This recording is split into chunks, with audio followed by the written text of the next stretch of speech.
Hi, everybody. Thank you so much for tuning in to another Morgan James book launch. My name is Jim Howard. I'm the publisher for Morgan James Publishing. And today we've got another incredible author with a very important book and a message that I think every one of us need to hear. So today we have Christopher Gilbert with us, and Christopher is the author of The Noble Edge, Reclaiming an Ethical World, One Choice at a Time. Christopher, thank you so much for taking the time to talk with us today. Oh, Jim, it's such a privilege to be able to explain my passions about this and to chat with you as well and have Morgan James be a part of the family here. So thank you so much. Oh, absolutely. We couldn't be more proud of the way the book came out and the message behind the book. So super excited to see what happens as we start to launch this and get it into all the hands that we can. But, today we're talking about the book and talking about the message. So can you tell us a little bit about, what the Noble Edge is? Yeah, great question. I think probably people are familiar with the terms like the competitive edge, the leading edge, the cutting edge. These are those rarefied spaces where there are new technologies, new innovations, new ways of practicing if it's in sports, where suddenly there's a leap forward of some kind. And so the noble edge is really meant to be a metaphor like that. The noble edge in this case is about advancing the way that we are in our character. And in particular, looking at the understanding of how we build trust, or in some cases, rebuild trust with others, and then try to balance our own needs with the recognition of our impacts on other people.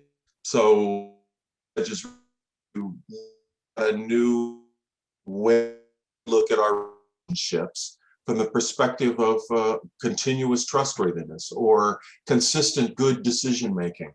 And if you'll allow me, maybe a way to think about this and trust is if I were to ask the question, what's the most important virtue that humans have? I know a lot of times, and it's a great answer, people will say love. If you step back and think about it, love, true love at any rate, doesn't exist without trust.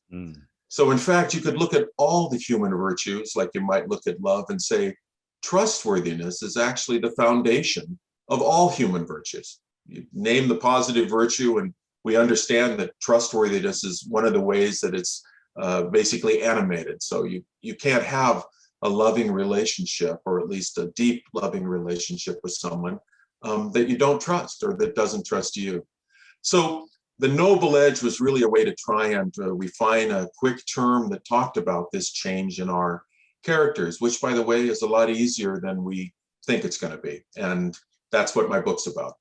Yeah, thank you for that. And you're so right. Trust is that piece that we work so hard to build, and it only takes a just a slight slip up and whatever it is, and we could break that trust and it can be gone forever. It's even harder to rebuild than it is to build in the first place. And we see that across the board, right? Relationships, business relationships, work strategies, leadership roles. It doesn't matter. Once you lose that trust, it can be hard to reclaim it. And a lot of that is the choices that we make. That's right. And you can look at this if you're looking at it from a business perspective, that you can have decades, perhaps all the way from the beginning of the business, decades of a reputation ruined by a single incident, if large enough, that people suddenly consumers wouldn't trust you. And we see this in our daily lives, the gaffes that are made in small and large organizations that are so difficult, sometimes impossible. We watch these businesses go out of business, Enrons and Arthur Anderson's, for instance, as an older example, but we watch them go out because they cannot rebuild the trust they've got. So too with our relationships with one another. Yeah.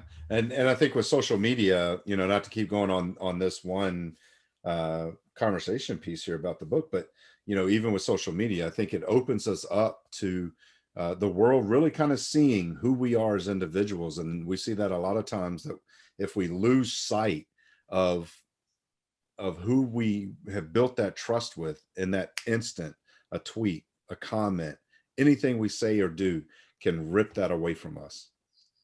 Yeah, absolutely true. And aren't we always trying to teach our children to be honest? And you can see those seeds trying to be planted by parents that are concerned with this in their future from the very beginning and trying to make course corrections to the way that they are.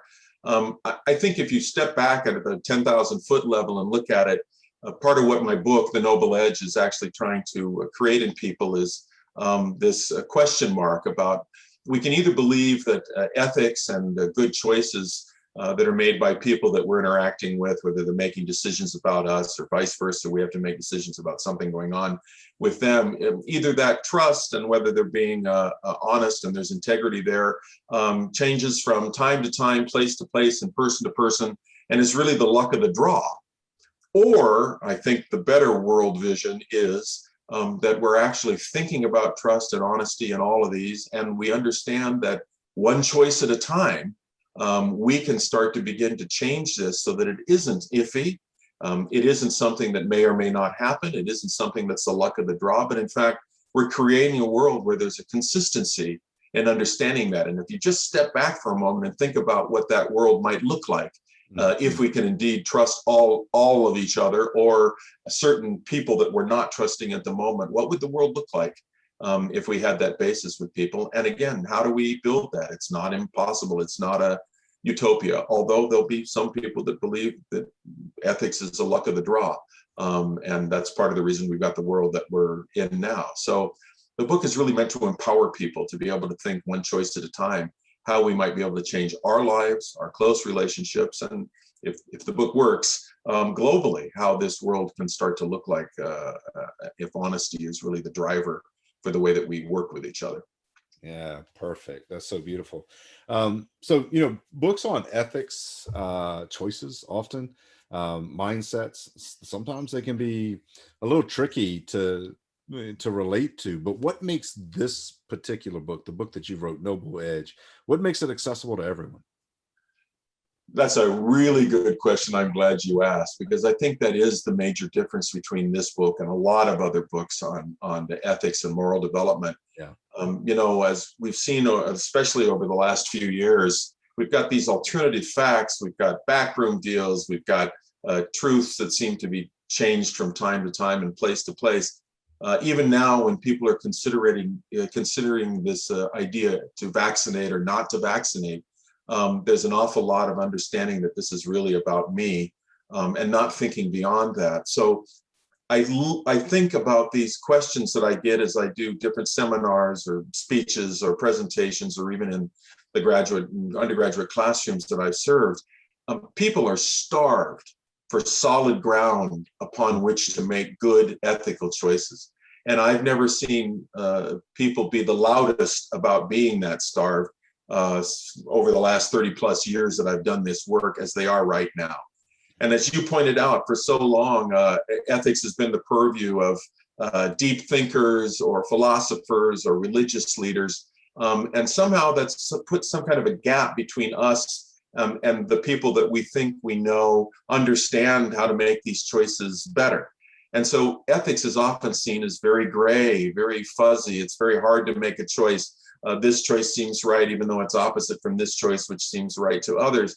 And I think we're really starved for this conscious knowledge that we have within ourselves, the ability to make these choices. And if you're using this phrase, ethics are gray, if you'll allow me, it's sort of like using the phrase sort of pregnant, or we sort of voted in the last election. I think all of us know either you are or you are not. You did or you did not. And in fact, we can look at ethics this way too. Ethics are really there to tell us what the right thing to do is and what the wrong thing is. And even though the situation itself may make things very gray, so it seems very difficult to make the right choice, and sometimes it's impossible to make that right choice, ethics are really there to tell us what's right and what's wrong. So my book, while grounded in theory and an understanding of those philosophies, is meant to be very accessible to people. There are basically 9 principles, 3 steps that are involved in trying to think about making your choices. These things are very, very accessible to us. They're not philosophical. They're not iffy. This isn't about legality or religion. Ethics is an exercise of our virtues, not an exercise of our rights. And so it's a way to take a look at how understanding those virtues grounds us in being able to make the right kinds of decisions. And so the book's spiced with some humor, personal anecdotes. It's meant to be very, very accessible. And fortunately, as I'm reading the reviews coming in on the ebook available on Amazon and Barnes and Nobles and other spots, they're all saying much the same thing, that unlike other books they've read, this book has a very different approach that was easy to read, enjoyable to read, and people want to keep it and pick it up again and again. So that's really nice to see. That's outstanding. And yeah, and I wouldn't expect anything different to be said about the book. It's so well written and well put together. It does leave you with a sense of thought provoking, or leaves you with that ability to utilize thought provoke to really kind of dig deep into yourself and see where you are. We all think we have a handle on it, right? We all think we know that we make the right choices, and certainly we're ethical people for the most part. But when you start digging in and looking at cause and effect and the decisions that you make and the choices that you make, it reminds me back, my mom used to always tell me, just because you can doesn't mean you should. And the choices that you make will impact how you interact with the world around you. And it is so true. So true. Yeah, and what you said really sparks two ideas in me. The first one, based on what you just said, your mother was teaching, what, bless her heart, by the way. Is this idea that we, like with businesses, they often look to legality to tell them if this is the right or the wrong decision. But legality is the start of the conversation, not the end of the conversation. And sometimes even our laws change to recognize that our understanding of the moral principles or the ethics behind those laws have changed over time. And so we could look at legality as a way to start the conversation, but ethics is really where we want to wind up taking the action or having the conversation. And so legality really tells us what can be done. And just like you were saying, ethics tells us what should be done. Sometimes it's a very difficult decision to make, but I think it's a more important question than what can be done is what we should be doing. So yeah, I think your mother's done you a great favor, as most of our mothers have, by the way. That's right. We just got to listen. Yeah, that's right. So, Chris, the thing is that when we look at everything that's happening in the last, because this is a great example, right? The last year you brought up to vaccinate or not to vaccinate. That's just one topic that's happened over the last year and a half. I mean, we've seen racial unjust, social unrest. We've seen the pandemic happen and the choices that were made.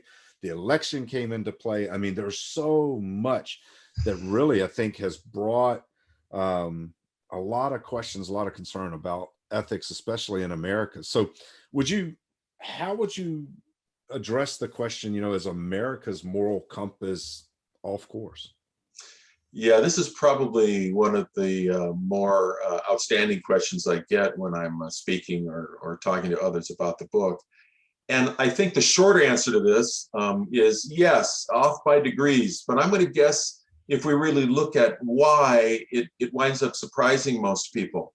So if we think about illegal or unethical actions, we'll often think about corporations that have made great gaffes or heinous decisions of politicians. Or leaders of some kind, and we watch them fall. But I think that's missing the smaller, far more numerous choices that each individual, whether they're in the limelight or not, makes daily and adds up. So as I was teaching and doing these seminars in spots around the globe, I noticed that especially if we were spending time in the classroom or in some kind of a boardroom doing case studies about organizations that had made, or individuals and organizations that have made terrible choices, I recognized that the people that were participants in this were having what I came to call an ethics out of body experience. So I'll say that again, an ethics out of body experience, where they were studying what had happened with someone out there who was evil and made horrible decisions that had cost billions of dollars or millions of dollars and maybe tens or hundreds of thousands of consumers or employees in the meantime. And then thinking, wow, isn't that something that they could make a choice like that? That's something I would never do. Of course, I would never make that kind of a choice. All while we're cutting people off on the freeway, secondhand smoking, fudging on our taxes, taking credit for the work somebody else has done. We make these choices, albeit perhaps not with the same millions of dollars cost or affecting the number of lives, but we make these kind of choices all the time. And part of what I try to do in the book is bridge this idea that there really isn't a fundamental difference in the way people are trying to make those choices. Just like we cut someone off on the freeway, We're not sitting there going, ooh, here, watch me do something unethical.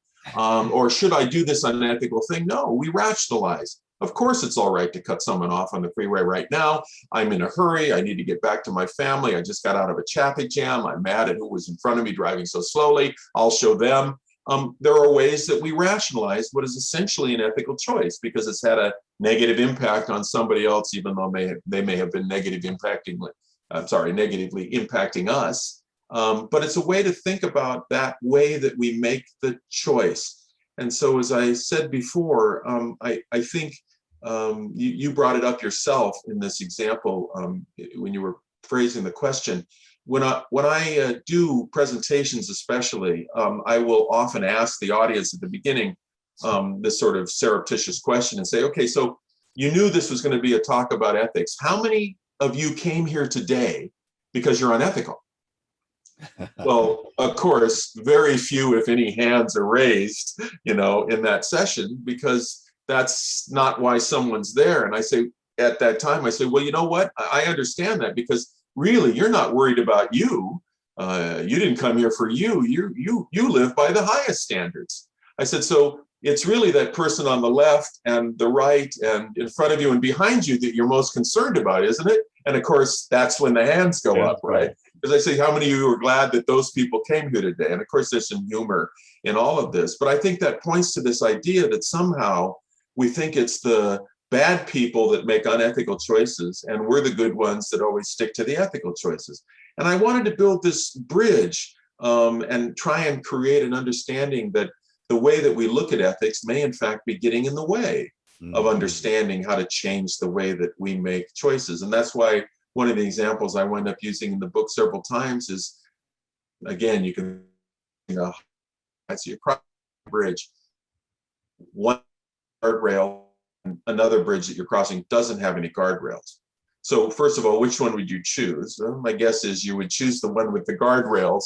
And even if you were up for an adrenaline rush, you might choose the one without the guardrails, but you'd still probably go a little bit slower and a little bit more carefully, especially if it was a windy or snowy day, right?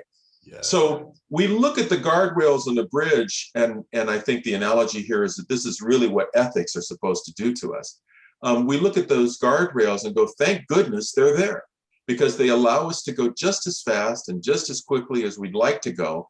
But there also needs to be a safety or a predictability factor here that I can use. Well, ethics are supposed to be guardrails, not policies and procedures, sins, legality, laws, rules. They're really meant to be a privilege. They're there to keep us bounded, especially since there's more than one of us crossing the bridge, together so that we can approach or do whatever it is that we're trying to get done in the company of others that are there. So again, I think part of the reason that we have this idea that America's moral compass is off, I think it is, but I don't think it has to do with the large gaffes being made by leaders or fallen executives or fallen Hollywood stars or sports stars.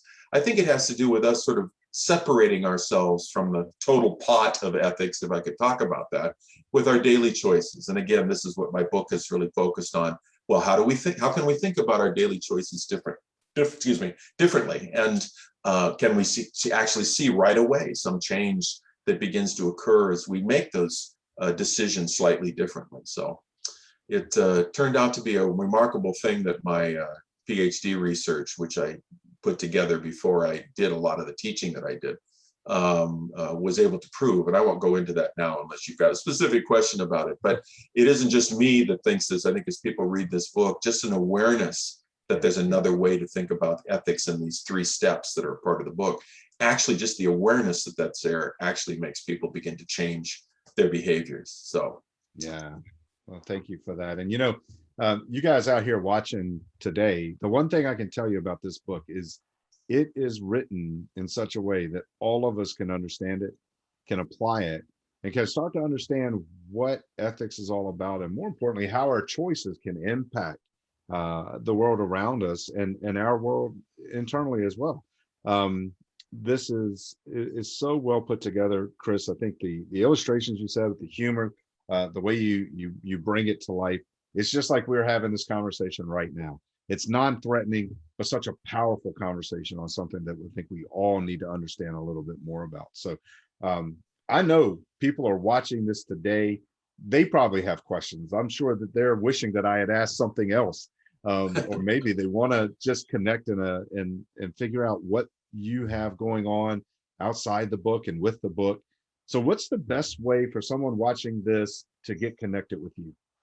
Yeah, there are a couple of ways to do it. So one of them is to go to our website, which is part of our consulting and speaking work that we do. And that's at www dot, all one word, nobleedgeconsulting.com. So I'll spell it out, but it's really literally the title of the book, which came later, by the way. So it's NOBLEEDGE consulting.com. And it looks a little bit like no bleach, but it's Noble Edge Consulting. Another way to do it is contact me directly.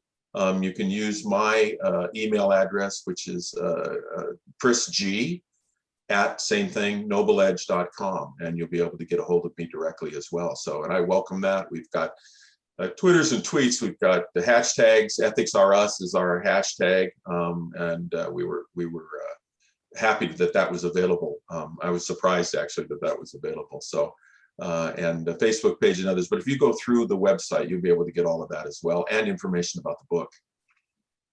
Perfect. Perfect. And I'll put that address right here below the video. So make it easy for you. All you have to do is look right there and you can connect with Chris and find out more about what's happening with Noble Edge Consulting. And more importantly, the book is available everywhere books are sold. So you can get your copy in ebook form, physical form, whichever form that you want to read the book in, it's available. And I hope you take advantage of it because I know it's going to have an impact on you. And the impact it has on you will have an impact on the people around you, which will eventually have an impact on the world.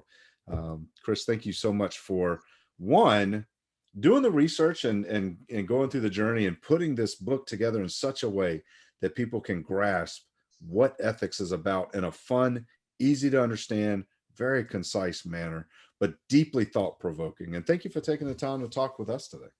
Well, thank you so much for being interested in taking on this subject, because I think in the scheme of things, it's probably one of the most important things that we can all think about together, especially now in an era where we have so many divisions and different ways of saying what's right, right? So at any rate, I think it'll really be an assistance. And I hope we start a national conversation. That's really one of the reasons for trying to get the book out, which, by the way, was done before some of these more heinous things have occurred over the last few years. So, but Jim, thank you so much. I really appreciate being able to talk about it. Absolutely. And thank you guys for watching. I hope you take advantage of this amazing book, and we'll see you on our next one.